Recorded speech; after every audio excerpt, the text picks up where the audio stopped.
एक छोटी लड़की रोजाना हस्बे मामूल स्कूल आती और जाती थी। एक सुबह ऐसे ही जब मौसम नासाजगार था और बादल बन रहे थे, वो रोजाना की तरह अपने स्कूल चली गई।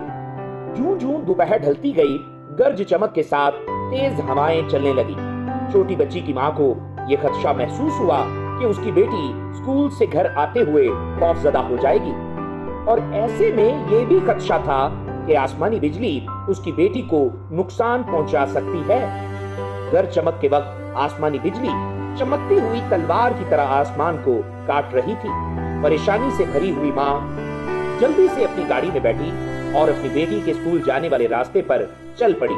रास्ते में दूर से माँ ने अपनी छोटी बच्ची को सड़क के साथ चलते हुए देखा, लेकिन बिजली की हर चमक पर वो बच्ची रुक जाती, ऊपर देखती और मुस्कुराती। माँ कम रफ्तारी से आगे बढ़ती, बच्ची की इन सारी हरकत का जायजा लेने लगी, और उसकी छोटी बेटी हर एक बिजली की गर्ज और चमक के साथ ऐसे ही रुक जाती, ऊपर देखती और मुस्कुराती।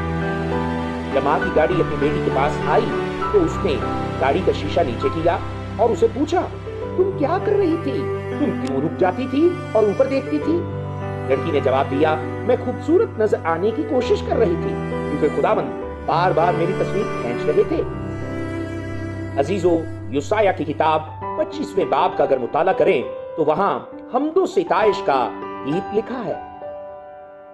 खुदावंद का बंदा यूं लिखता है, ऐ खुदावंद तू मेरा खुदा है, मैं तेरी तमजीद करूंगा, तेरे नाम की सिताइश करूंगा, क्योंकि तूने अजीब काम किए हैं। तेरी मसलहतें कदीम से वफादारी और सच्चाई हैं।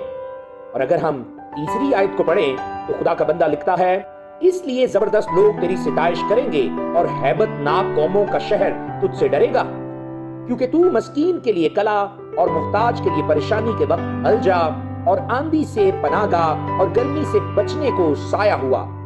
जिस वक्त जालिमों की सांस दीवार कुन तूफान की मानिंद हो, तू परदेसियों के शोर को खुश्क मकान की गर्मी की मानिंद दूर करेगा।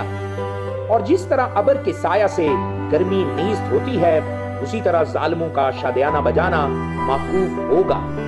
अजीजों, जब आपको अपनी जिंदगी के रास्तों में तूफानों का सामना करना पड़े तो ईमान रखें, खुदावंद खुदा आपसे दस्तबरदार नहीं होगा। खुदावंद खुदा खुद आपकी सिफर बन जाएगा, आपको कुव्वत व दिलेरी देगा। आप पूरे ईमान से कहें, आमीन।